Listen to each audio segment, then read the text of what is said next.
मेरी जिंदगी मामूली लड़कियों से बहुत अलग थी। ये शायद मुझे ऐसा लगता था क्योंकि मैं अपनी जिंदगी से बहुत तंग आ गई थी। जब मेरे माता पिता जिंदा थे तब मेरी जिंदगी बहुत आसान थी, मगर उनके मरने के बाद तो जैसे मेरी पूरी दुनिया ही बदल कर रह गई थी। मेरे पिता तो पहले ही इस दुनिया से जा चुके थे और अब मैं अपनी शादीशुदा मौसी के घर पर रहती थी। मेरे पिता के रिश्तेदार दूसरे शहर में रहते थे और उनके यहाँ जाना मेरे लिए कोई आसान बात नहीं थी। मेरे पिता के जाने के बाद मेरी माँ ने मेरी परवरिश की थी। वो पढ़ी लिखी थी और टीचर की नौकरी किया करती थी। मेरी नानी नहीं थी और ना ही मेरी माँ का कोई भाई था। नानी के गुजर जाने के बाद माँ ने मौसी को अपने घर में रख लिया था। मेरी माँ स्कूल में टीचर की नौकरी करती थी और घर में भी बच्चों को ट्यूशन दिया करती थी। उन्होंने फैसला किया था कि वो अपनी बहन को अपनी औलाद की तरह पालेंगी। मौसी बहुत अच्छी थी, लेकिन फिर उनकी शादी माँ ने एक अमीर परिवार में करवा दी। मौसी तो अपने घर में खुश रहने लगी, लेकिन जब मेरी माँ गुजर गई तो मैं अनाथ हो गई। सबको पता था कि इस शहर में मेरी मौसी ही मेरा एकमात्र सहारा है। उस समय मेरी उम्र 13 साल थी, इसलिए मेरी जिम्मेदारी मौसी को दे दी गई। मैं अपना बोरिया बिस्तर बांधकर मौसी के घर आ गई, लेकिन मैंने नोटिस किया कि जब से मैं उनके घर आई थी, वो मेरे आने से बिल्कुल भी खुश नहीं थी। उनके पति तो मुझसे काफी बुरा भला कहते थे। मौसी भी अब पहले जैसी नहीं रही। उनकी शादी अमीर घर में हुई थी, इसलिए अब उन्हें मैं गरीब और बोझ लगने लगी थी। उनकी सास भी मुझे ताने दिया करती थी। मैं मौसी के घर का सारा काम करती थी, उनके ताने सुनती थी, मगर फिर भी कोई मेरी इज्जत नहीं करता था। फिर वो दिन आ गया जब उन्होंने मुझ पर सबसे बड़ा जुल्म किया। मौसा जी हमेशा उनसे कहते रहते थे कि मुझे यहाँ से भेज दें। उन्होंने कई सालों तक मुझे झेला, लेकिन आखिरकार उन्होंने फैसला कर लिया कि अब मुझे घर से निकाल देना चाहिए। एक दिन मौसी ने मुझे पकड़कर जमीन पर धकेल दिया, मेरे बाल खींचे और कहने लगी, यहाँ से चली जा। तेरी वजह से मैं कई सालों से बातें सुन रही हूँ, लेकिन अब और नहीं सह सकती। मैंने रोते हुए मौसी से कहा, मौसी, एक दिन आप भी अकेली थी। मेरी माँ ने आपको सहारा दिया था। अब मेरा भी वही समय आ गया है। आपको मुझ पर रहम नहीं आता। लेकिन उन्होंने कहा, मैंने बहुत ख्याल कर लिया तेरा, अब और नहीं कर सकती। मैं अपने ससुराल में रहती हूँ, मायके में नहीं कि मैं तुझे एडजस्ट करूँ। आज मुझे अपनी मौसी बिल्कुल अजनबी लग रही थी। उन्होंने मुझे जबरदस्ती पकड़ा और मेरे बालों पर उस तरह चला दिया। मेरे लंबे काले बाल जमीन पर थे। मौसी बोली, अब देखती हूँ तुझे कौन अपनाएगा। बहुत जवान चल रही थी तेरी। इसके बाद उन्होंने मुझे घर से बाहर धकेल दिया। मोहल्ले के लोग इकट्ठा हो गए और मेरा मजाक उड़ाने लगे और बोले, ये तो अब कहीं की नहीं रही, इसका हाथ अब कोई नहीं थामेगा, ये तो पागल लग रही है। मैं वहां से उसी हालत में भागती चली गई। रोते रोते मैं एक वीरान रेलवे ट्रैक पर पहुंची। आसपास पूरा जंगल का इलाका था। मैंने सोचा कि अब मैं कहाँ जाऊंगी, कौन मुझे सहारा देगा। मेरी उम्र अब 18 साल हो गई थी। इतने सालों तक मैंने मौसी के घर रहकर उनकी खुशी के लिए हर मुमकिन कोशिश की थी, मगर आखिरकार उन्होंने मुझे ठुकरा दिया। मैंने एक गहरी सांस ली और आगे बढ़कर ट्रैक पर लेट गई और आंखें बंद कर ली। ट्रेन की आवाज साफ सुनाई दे रही थी। धीरे धीरे ट्रेन की आवाज मेरे करीब आ रही थी। जैसे ही मुझे लगा कि अब ट्रेन मेरे ऊपर से गुजर जाएगी कि अचानक किसी ने मेरा हाथ पकड़कर मुझे कसकर खींचा, इतनी कसकर कि मैं उसके साथ जमीन पर घिसट कर गिर गई। मुझे कुछ जगहों पर खरोंचें भी आ गई थी। मेरी आंख खुली तो सामने देखा, एक बहुत सुंदर जवान लड़की थी जिसके लंबे घने बाल थे। उसने ही मुझे ट्रैक से खींच लिया था। उसने कहा, क्या करने जा रही थी तुम? मैंने रोते हुए उसे अपनी कहानी सुनाई और कहा, तुमने मुझे क्यों बचाया? अब मेरी जिंदगी का कोई मतलब ही नहीं। उसने कहा, तो तुम बेसहारा हो, चलो मेरे साथ। मैं हैरान थी, ना मैं उसे जानती थी ना वो मुझे, मगर उसकी आवाज में ऐसी ताकत थी कि मैं इनकार नहीं कर सकी और उसके साथ चल दी। वो मुझे अपने घर ले गई, एक छोटा लेकिन मजबूत सा घर।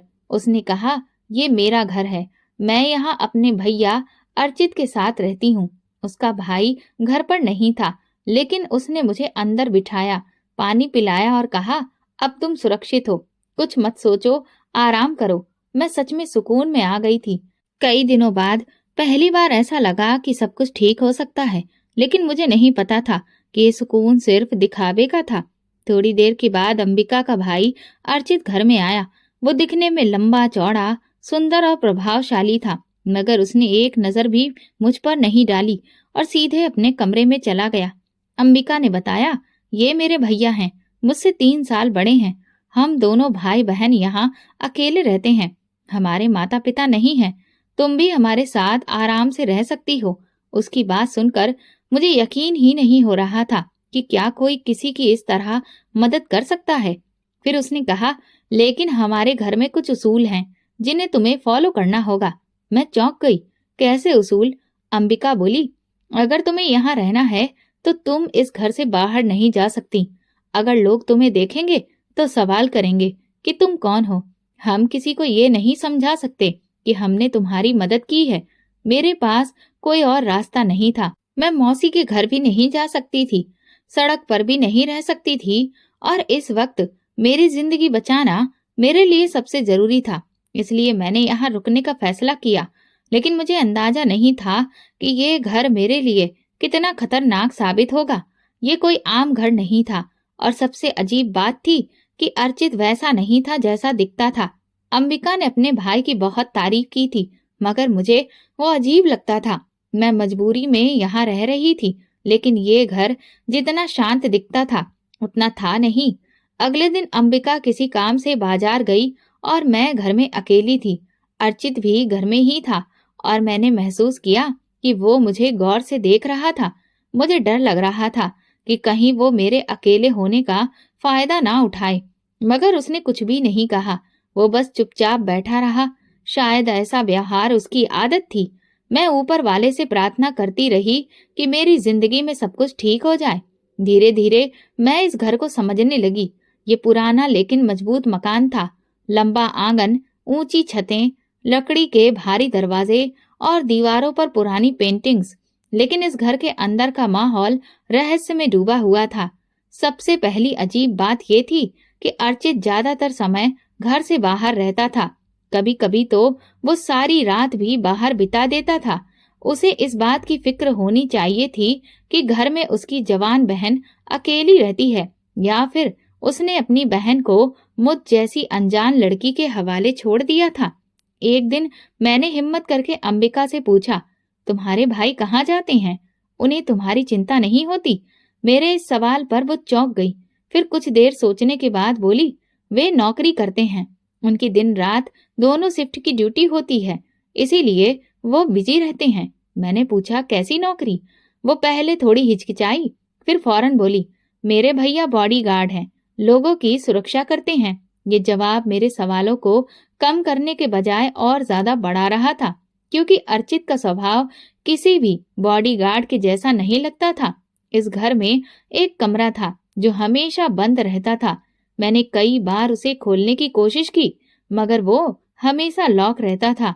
एक दिन जब अर्चित घर में नहीं था तो मैंने फिर अंबिका से पूछा, ये कमरा किसका है? उसके चेहरे पर एक डर की लकीर उभर आई। उसने सख्त लहजे में कहा, तुम्हें इस कमरे से कोई ताल्लुक नहीं रखना चाहिए और तुम वहां जाना भी मत। उसकी आवाज इतनी सख्त थी कि मैं कुछ और पूछने की हिम्मत ही नहीं कर सकी। लेकिन अब मेरा शक और बढ़ चुका था। रात को जब अंबिका और अर्चित सो जाते तो कभी कभी मुझे उस बंद कमरे से धीमी धीमी आवाजें सुनाई देती। एक रात जब मैं अपने बिस्तर पर लेटी थी तो अचानक मुझे ऐसा लगा जैसे बाहर कोई है।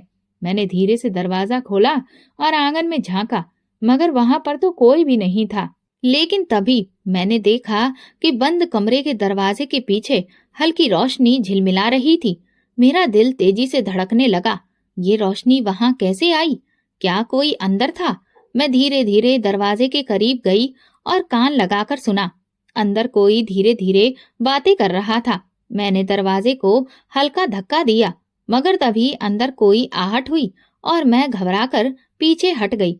अगले ही पल रोशनी बंद हो गई। अब मेरा शक यकीन में बदल रहा था। इस घर में कोई राज था। अगले दिन जब अर्चित घर वापस आया तो मैंने महसूस किया कि वो मुझे बहुत गौर से देख रहा था। ऐसा लग रहा था कि जैसे वो मेरे दिमाग के अंदर झांक रहा हो। उसकी आंखों में कुछ ऐसा था जो मुझे धमकी दे रहा था। अब मैं समझ चुकी थी कि इस घर में सब कुछ वैसा नहीं था जैसा दिखता था। यहाँ कुछ छुपाया जा रहा था और ये रहस्य अर्चित और अंबिका दोनों ही जानते थे। आज पहली बार अर्चित ने मुझसे बात की थी। उसने कहा, तुम बार बार इस कमरे की तरफ मत आया करो। उसके शब्दों में कुछ ऐसा था कि मेरे रोंगटे खड़े हो गए। उसे पता था कि मैंने कल रात कुछ सुना था। ये घर, ये दोनों भाई बहन और ये बंद कमरा मुझे बेचैन कर रहे थे।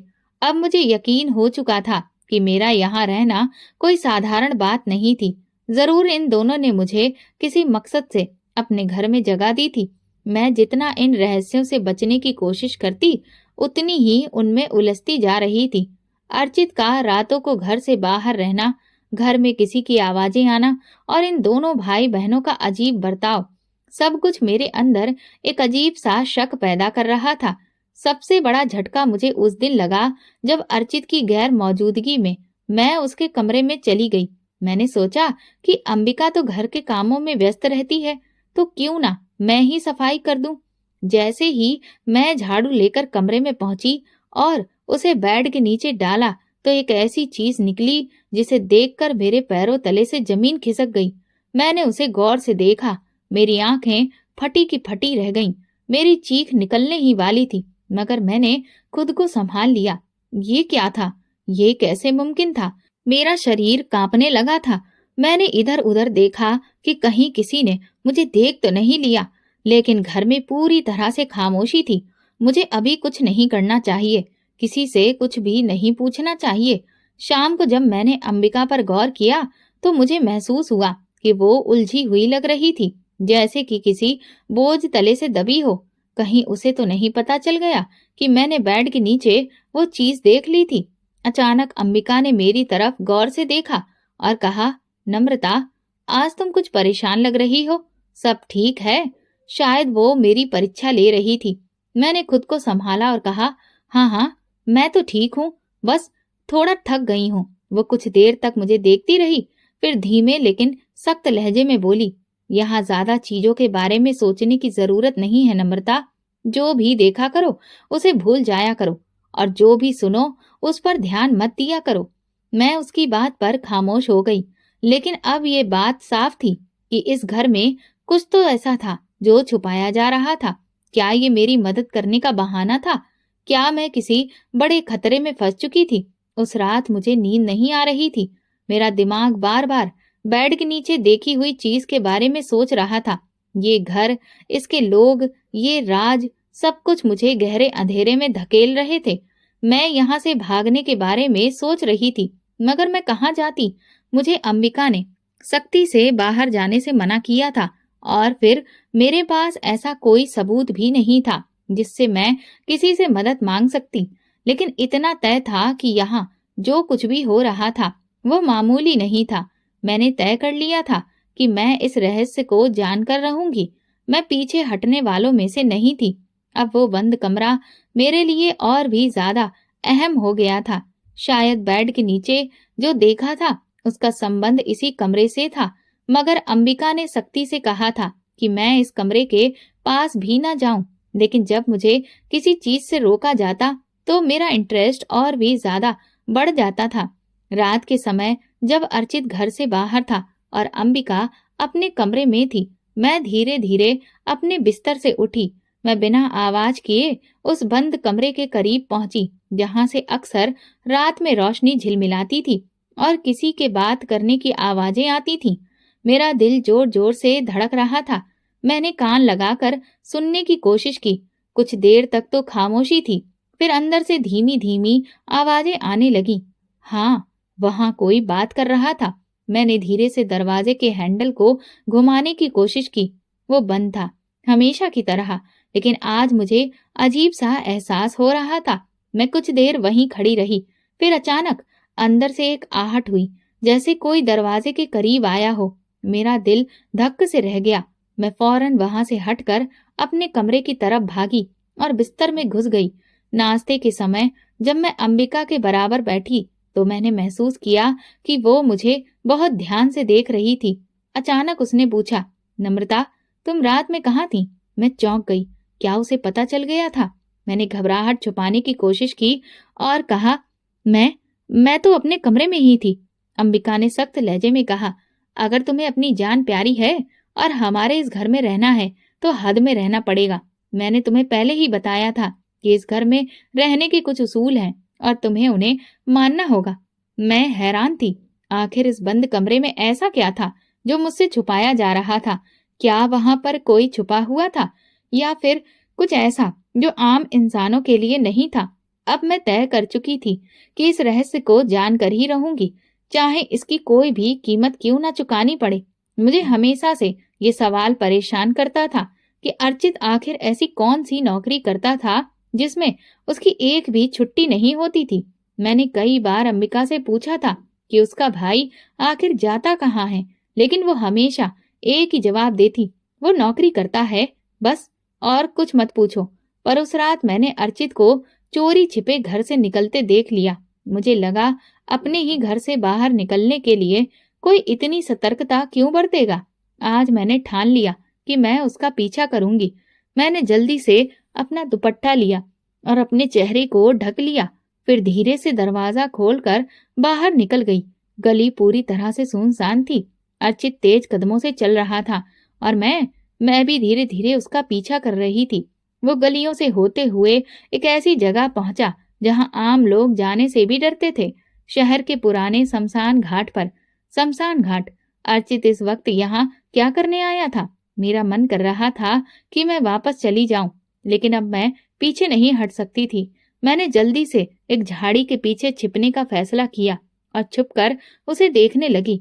शमशान घाट के अंधेरे में कुछ लोग पहले से मौजूद थे। अर्चित उनके पास पहुंचा और वे आपस में बातचीत करने लगे। मैंने उनकी बातें सुनने की कोशिश की। ज्यादा कुछ समझ में नहीं आया, लेकिन अर्चित एक गंभीर आवाज में कह रहा था, हमें ये काम जल्दी खत्म करना होगा। काम? कौन सा काम? क्या वे किसी को मारने की साजिश कर रहे थे? मुझे डर लगने लगा। मैं वहां से हटने वाली थी कि अचानक अर्चित की नजर मेरे छुपने की जगह पर पड़ी। मेरा दिल जोर से धड़कने लगा। मैं एकदम ठहर गई, सांस भी धीमी कर दी। लेकिन कुछ पल के बाद उसने मेरी तरफ से नजर हटा ली और वापस अपनी बातों में लग गया। ये मेरे लिए मौका था। मैं धीरे से पीछे हटी और अंधेरे में समा गई। फिर बिना एक पल गवाए मैं तेजी से घर की तरफ लौट आई। घर पहुंचकर मैंने दरवाजा धीरे से बंद किया और अपने कमरे में चली गई। मेरी सांसें तेज चल रही थी। सुबह सुबह अर्चित घर वापस लौटा। मैंने धीरे से दरवाजे के बाहर झांका। वो जेब से कुछ कागज निकालकर अलमारी में रख रहा था और फिर फ्रेश होने के लिए चला गया। यही मौका था। मेरा दिल जोर जोर से धड़क रहा था, लेकिन मैंने हिम्मत जुटाई और दबे पांव उसके कमरे में चली गई। मैंने कांपते हाथों से अलमारी खोली और कागजों को बाहर निकाला। जैसे ही मैंने उन्हें पढ़ना शुरू किया, मेरे पैरों तले से जमीन ही खिसक गई। ये एक लिस्ट थी जिसमें कई सारे नाम थे और हर नाम के साथ एक तारीख लिखी हुई थी। कुछ नामों के आगे निशान भी लगे हुए थे, जैसे कि वे पूरे हो चुके हों। मैंने उन नामों को ध्यान से देखा और मेरी आंखें फटी की फटी रह गईं।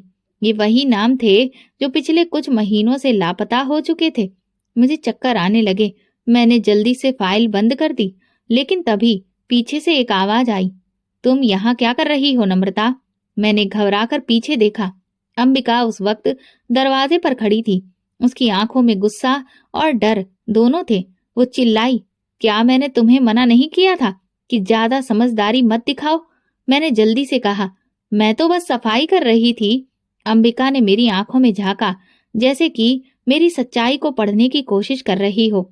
फिर वो धीरे से बोली, नम्रता, अगर तुम्हें अपनी जान प्यारी है तो फिर इन सब चीजों से दूर रहो। हम नहीं चाहते कि तुम्हें यहाँ से निकाल दें और तुम फिर से दर दर की ठोकरें खाओ। मैंने हिम्मत करके पूछा, ये नाम, ये लोग कौन हैं जो इस लिस्ट में हैं? अंबिका ने गहरी सांस ली, जैसे कुछ कहना चाहती हो, लेकिन वो खुद को रोक रही हो। फिर वो बोली, बस तुम इतना जान लो कि ज्यादा जानकारी तुम्हारे लिए खतरनाक हो सकती है। अर्चित जो कुछ भी करता है वो उसकी ड्यूटी है। ड्यूटी? कैसी ड्यूटी? इतना कहकर वो जाने लगी और सख्त लहजे में कहा, अब तुम भी अपने कमरे में जाओ और वहीं पर बंद रहो। मैं समझ गई थी कि ये दोनों भाई बहन कुछ बहुत बड़ा छुपा रहे थे। अब मुझे डर लगने लगा कि कहीं मेरी जान खतरे में तो नहीं है।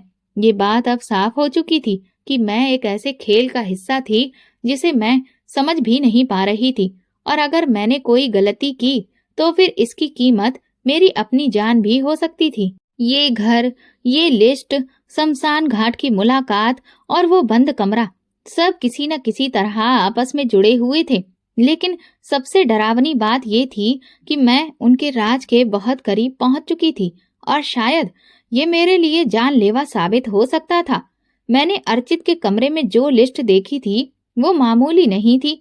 ये उन लड़कियों के नाम थे जो हाल फिलहाल में लापता हो चुकी थी, और सबसे ज्यादा डराने वाली बात ये थी कि हर नाम के आगे अलग अलग तारीखें लिखी हुई थी। कुछ तारीखें बीत चुकी थी और कुछ आने वाली थी। क्या इन नामों के आगे निशान लगाने का मतलब था कि ये लड़कियां मर चुकी थीं? मेरा दिमाग काम करना बंद कर चुका था। अम्बिका बार बार मुझे चेतावनी दे रही थी, तुम यहाँ पर जो कुछ भी देख रही हो उस पर विश्वास मत करो। कुछ राज ऐसे होते हैं जिन्हें जानने का मतलब होता है मौत। मैंने जब अंबिका से उस बंद कमरे के बारे में पूछा तो फिर उसके चेहरे का रंग ही उड़ गया। वो कुछ देर तक चुप रही और फिर धीरे से बोली, अगर तुम्हें अपनी जान प्यारी है तो उस कमरे के करीब भी मत जाना। पर अब मैं पीछे हटने वाली नहीं थी। मैं उस बंद कमरे का सच जानकर ही रहूंगी। रात में जब सब सो गए तो मैं धीरे से उस कमरे के पास गई। दरवाजा हमेशा की तरह बंद था। मैंने निराश होकर पीछे हटने का सोचा, लेकिन तभी मेरी नजर नीचे पड़ी जहां से हल्की सी रोशनी बाहर आ रही थी, और तभी मैंने सुना, प्लीज मुझे यहाँ से जाने दो, प्लीज मुझे बाहर निकालो। बंद कमरे के अंदर का खौफनाक मंजर, मेरा दिल जोर जोर से धड़कने लगा। क्या वाकई में वहां पर कोई बंद था?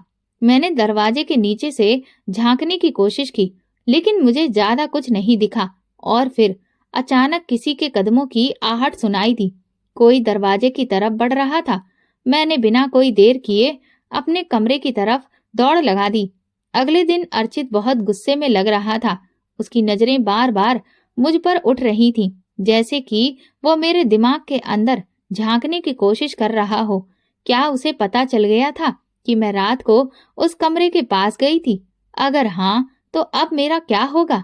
अगली रात जब अर्चित घर से बाहर गया तो मैंने मौका देखकर फिर से उस कमरे के पास जाने का फैसला किया, लेकिन इस बार मैं खाली हाथ वापस जाने को तैयार नहीं थी। मैंने चारों तरफ नजर दौड़ाई कि शायद कोई और रास्ता हो, और तभी मुझे दीवार का एक हिस्सा थोड़ा अंदर धंसा हुआ दिखा। क्या ये कोई खुफिया दरवाजा था? मैंने धीरे से उसे दबाया, और जैसे ही मैंने पूरी ताकत लगाई, दीवार हल्की सी हिली और फिर अचानक वो खुल गई। ये एक गुप्त रास्ता था जो सीधे उस बंद कमरे में जा रहा था। कमरे में जंजीरों में कैद औरत। मुझे तेज बदबू का एहसास हुआ। कमरा पूरी तरह से अंधेरा था, बस एक छोटे से बल्ब की रोशनी टिमटिमा रही थी, और तभी मैंने उसे देखा। कमरे के कोने में एक औरत जंजीरों में बंधी हुई थी। वो बहुत कमजोर लग रही थी। उसके कपड़े फटे हुए थे और चेहरा डर और बेबसी से भरा हुआ था। उसने कांपती हुई आवाज में कहा, प्लीज मेरी मदद करो, मुझे यहाँ से निकालो। मैं इससे पहले कि कुछ कह पाती, उससे पहले ही दरवाजे के खुलने की आवाज आई। अब क्या होगा? बाहर से किसी के कदमों की आहट आने लगी थी। अर्चित मेरे बहुत करीब था। अगर उसने मुझे यहाँ पर देख लिया तो मुझे मारने में एक पल भी नहीं लगाएगा। अब मेरे पास वक्त नहीं था। क्या मैं इस औरत को बचा पाऊंगी, या फिर अगली लापता लड़की मेरी ही कहानी बन जाएगी? मैंने जल्दी से खुफिया दरवाजे की तरफ दौड़ लगाई और जैसे तैसे उसे बंद कर दिया। मैंने सुकून की सांस ली और वापस अपने कमरे में आ गई, लेकिन मेरा दिल अभी भी जोर जोर से धड़क रहा था। इस घर में जितना समय मैंने बिताया था, हर लम्हा खतरनाक साबित हो रहा था। अब मुझे साफ समझ में आ रहा था कि अर्चित, अंबिका और मौसी ने मेरी जो मदद की वो सिर्फ एक दिखावा था। मुझे समझ में आ गया था कि जब तक मैं इस राज को पूरी तरह से नहीं खोलूंगी, तब तक मैं सुकून से नहीं रह सकती। मैंने फिर से अंबिका के बर्ताव पर गौर करना शुरू किया। वो पहले की तरह चुपचाप अपने कामों में बिजी रहने लगी थी और अब मुझसे ज्यादा बात भी नहीं करती थी। मैंने अगली रात फिर से उस बंद कमरे में जाने का फैसला किया। मैं उसी खुफिया दरवाजे से अंदर गई और देखा कि ये कमरा कई हिस्सों में बटा हुआ था। कमरा खाली पड़ा था, लेकिन यहाँ एक और दरवाजा था। क्या इसके पीछे कोई और रहस्य छुपा था? मैंने हिम्मत करके दरवाजे को खोलने की कोशिश की, लेकिन तभी किसी के पास आने की आवाज सुनकर मेरी सांसें थम गईं। मैंने जल्दी से खुफिया दरवाजे से निकलने की कोशिश की, लेकिन बहुत देर हो चुकी थी। अब मैं बंद कमरे के अंदर फंस गई थी। अगर अर्चित को जरा भी शक हो गया कि मैं यहाँ पर हूँ, तो फिर मेरा अंजाम बहुत बुरा हो सकता था। मैंने एक पुरानी अलमारी के पीछे छिपने की कोशिश की। अर्चित दरवाजे के पास आकर रुक गया और कहा, यहाँ कोई है। मेरी सांसें रुकने लगी, लेकिन फिर मुझे एक और आवाज सुनाई दी। अर्चित किसी से बात कर रहा था। तुमने भी सुना ना? कोई और भी यहाँ था। अब मेरा डर और बढ़ गया था। मैंने दीवार के साथ धीरे धीरे हाथ बढ़ाया और पीछे वाले दरवाजे को छूते ही वो हल्का सा खुला हुआ था। ये वही दरवाजा था जिसे मैंने पहले देखा था। ये दरवाजा किसी और जगह की ओर जाता था, लेकिन कहाँ? अर्चित ने कुछ देर वहां पर रुकने के बाद कहा, यहाँ तो कोई भी नहीं है, लेकिन अब हमें ज्यादा सावधान रहना होगा। जैसे ही उसके कदमों की आवाज दूर जाने लगी, मैंने जल्दी से अलमारी का दरवाजा खोला।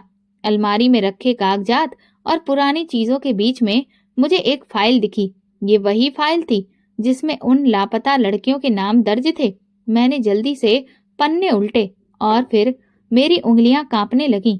एक नई तारीख दर्ज थी, आखिरी मकसद। ये देखकर मेरी धड़कन रुक गई। अब अगला नंबर किसका था? क्या मेरा था? मैंने धीरे से दरवाजा खोला तो ठंडी हवा का झोंका महसूस हुआ और फिर मैंने देखा बेड के नीचे खून से सनी हुई चादर, जिसे देखकर मैं कई दिनों से डरी हुई थी। वही चादर मेरी आंखों के सामने थी। मेरे दिमाग में एक ही सवाल था, क्या अर्चित कातिल है? अचानक दरवाजे के पास से आवाज आई, तो तुमने सब कुछ जान लिया नम्रता? मैंने डरते हुए पीछे देखा। अर्चित मेरे सामने ही खड़ा था। उसकी आवाज में ना गुस्सा था, ना नरमी, बस एक अजीब सी ठंडक थी। ये सब क्या है? आप इन लोगों के साथ क्या कर रहे हो? मैंने कांपती हुई आवाज में पूछा। अर्चित धीरे धीरे मेरी तरफ बढ़ा और कहा, तुम गलत चीजों पर ध्यान दे रही हो नम्रता। जो तुम देख रही हो वैसा कुछ भी नहीं है। हर दिखने वाली चीज सच नहीं होती। लेकिन ये नाम, ये लापता लोग, ये खून और वो औरत, वो कहाँ गई? मैंने घबराते हुए पूछा। अर्चित ने मेरी तरफ देखा और जवाब दिया, अब तुम्हें सच जानना ही होगा। तो क्या मैं सच जान पाऊंगी, या फिर ये राज मेरे लिए अब एक नया मौत का दरवाजा खोल देगा? मैंने कमरे की तरफ इशारा किया। अर्चित कुछ समय के लिए खामोश हो गए, फिर गहरी सांस लेकर बोले, तुम्हें आज सब कुछ पता चल जाएगा नम्रता, मगर शर्त यह है कि तुम मुझ पर भरोसा करोगी और फिर मेरे साथ चलोगी। मैं घबरा गई और अजीब नजरों से उन्हें घूर कर देखा। उन्होंने कहा, चलो मेरे साथ। इस बंद कमरे के दरवाजे के पीछे मेरे कदम फौरन ही पीछे हट गए। मैं आप पर कैसे भरोसा कर सकती हूँ? मुझे आप दोनों भाई बहन बड़े ही अजीब लगते हैं। अर्चित ने शांत स्वर में जवाब दिया, अगर हम तुम्हें नुकसान पहुंचाना चाहते तो अब तक तो पहुंचा चुके होते। हमने सच में तुम्हारी मदद की है, तुम्हें अपने घर में पनाह दी है, मगर सच्चाई तुम्हें खुद देखनी होगी।